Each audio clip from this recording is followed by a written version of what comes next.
वैशाली नगर विधायक रिकेश सेन के द्वारा विधायक बनने के बाद अनगिनत विकास कार्य किए गए हैं, जिसमें अब एक स्वर्णिम अध्याय जोड़ने जा रहा है, जिसके तहत रामनगर मुक्तिधाम का कायाकल्प जल्द ही होने जा रहा है।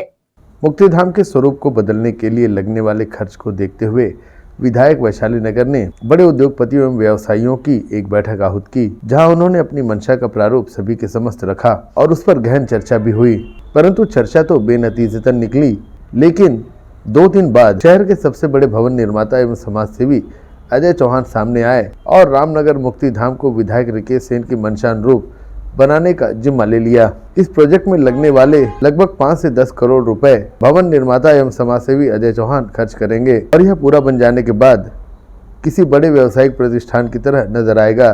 कैसा होगा नया स्वरूप, इसकी पूर्ण जानकारी वैशाली नगर विधायक रिकेश सेन ने मीडिया को दी है। कॉन्सेप्ट ये है कि मेरी सोच थी कि मैं अपने विधानसभा में कुछ नया करते जाऊं, तो उसे लेके मैंने तय किया कि रामनगर मुक्तिधाम, जहां पे 5 विधानसभा के लोग वहां पे अंतिम संस्कार के लिए आते हैं, जहां पे 101 रुपये में मात्र लकड़ी भी मिलती है, तो उस स्थान पे मैंने 50 उद्योगपतियों को मैंने शामिल किया। मैं चाहता था कि नगर निगम, विधायक और राज्य सरकार और कोई उद्योगपति पीपी मॉडल में मैं उसे तैयार करूँ। उसके लिए मैंने 50 उद्योगपति को आमंत्रित किया, उनसे निवेदन किया कि मुक्तिधाम में अपना सहयोग कीजिए। तो सबके अपने अपने कारण थे और कुछ राशि का आवंटन कर रहे थे जिसमें उतनी पूर्ति नहीं हो पाती। इसके लिए 5 से 10 करोड़ रुपए की आवश्यकता थी। 4 करोड़ रुपए मैं अपना निधि देना चाहता था, 3 करोड़ रुपए अरुण साहू जी से मैंने बात किया था। उसके बाद मेंटेनेंस का भी टेंशन था और साथ में ये भी था कि जो 2 करोड़ रुपए नगर निगम को जो लकड़ी का अधिभार पड़ता है उससे कैसे बचा जाए। तो मैंने इसके लिए उद्योगपतियों से बात किया। उसमें से एक उद्योगपति ने कहा कि ये सारा जवाबदारी आप मुझे दे दीजिए, ये सब मैं करना चाहता हूँ। तो मैंने कहा कि भाई 5 से 10 करोड़ रुपए की आवश्यकता पड़ेगी। तो उन्होंने कहा कि ये सब मैं कर लूँगा। मतलब लकड़ी का कैसे करेंगे? तो उन्होंने कहा कि मैं गोबर की लकड़ी बनाऊंगा, बस नगर निगम गोबर उपलब्ध करा दे और बिजली और पानी दे दे। तो इस शर्त पे टर्म्स ऑफ कंडीशन के आधार पे अजय चौहान ने कलेक्टर मैम को एक पत्र दिया, मुझे पत्र दिया, नगर निगम कमिश्नर को दिया। कलेक्टर मैम ने स्वीकृति देते नगर निगम कमिश्नर को उन्होंने आदेशित किया। अब ये संक्षेपिका बन के MIC मेयर इन काउंसिल और विशेष सामान्य सभा में जाएगा। वहाँ से जो है फिर राज्य शासन को जाएगा। टर्म्स ऑफ कंडीशन के साथ अब मुक्तिधाम का विकास चालू होगा। अजय चौहान का पर्टिकुलर क्या इंटरेस्ट है? उनका इंटरेस्ट ये है कि वो चाहते हैं कि जिस भिलाई में मैंने एक नॉर्मल व्यक्ति से आज एक बड़ा बिजनेसमैन बना हूँ, और उनका जो घर भी है मुक्तिधाम के सामने है, तो वो चाहते हैं कि मैं मुक्तिधाम को करूँ और मैं माता पिता की स्मृति में करूँ। पहले भी उन्होंने एक मंदिर बनाया है अपने माता पिता की स्मृति में, तो वैसे ही वो चाहते हैं कि वहाँ पे बस उनके माता पिता की स्मृति में वो बना दूँ, ताकि एक अच्छा संदेश जाए उनका, उनके परिवार का। और हम भिलाई के वासियों की तरफ से अजय चौहान जी का धन्यवाद देते हैं कि उन्होंने एक बड़ा पहल किया। क्या स्वरूप रहेगा? स्वरूप क्या रहेगा? स्वरूप ये रहेगा कि मैंने भी पूरा आपको डिटेल्स दिए हैं।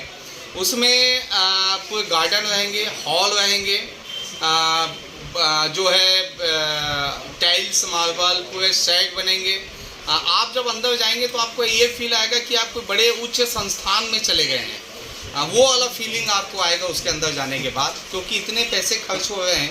आप वॉशरूम जो बन रहे हैं, वो वॉशरूम जो है एयरपोर्ट के तर्ज पे बन रहे हैं, और हाउस कीपिंग का काम करना, मतलब इतने वेल डेवलप होगा मुक्तिधाम, जो मुझे लगता है कि भारत देश में आज जो लोग कहीं कहीं का नाम लेते हैं वो सब भूल जाएंगे, और एक कहीं ना कहीं लोग मुक्तिधाम देखने बाहर राज्यों से रामनगर आए। अजय पीपी मॉडल में बनाया जा रहा है? नहीं, पीपी मॉडल नहीं, अब पीपी मॉडल कैंसिल हो गया, अब सिर्फ अजय चौहान है। इसमें आपका भी योगदान नहीं है? नहीं, मेरा योगदान ये है कि पहल मैंने की। अगर मैं पहल ही नहीं करता, अगर ये सोच डेवलप नहीं करता, उद्योगपतियों के साथ मीटिंग्स नहीं करता, तो क्या ये संभव हो पाता कि कोई ऐसा आता? मेरी सोच की वजह से ये सब हो पाया। स्वर्ग जाने का रास्ता अच्छा हो जाएगा। वहाँ पे साथ में जो उस समय जो अव्यवस्थाएं रहती थी, गंदगी से भरा हुआ मुक्तिधाम होता था। हम लोग जब परिजन हम लोग जब परिजन जाते थे वहाँ पे, तो ये सोचते थे कि भाई अंतिम समय में भी व्यक्ति के आसपास साफ सफाई नहीं है। अंतिम समय में भी जो है बुरी स्थिति है मुक्ति धाम की, तो इसलिए कम से कम स्वच्छ हो और वहाँ जितने लोग बैठे हुए हैं परिजन, उनको कोई संक्रमित कोई बीमारी कोई ना हो। कुल कितनी राशि खर्ची होगी? 5 से 10 करोड़ रुपए। 5 से 10 करोड़? 10 करोड़।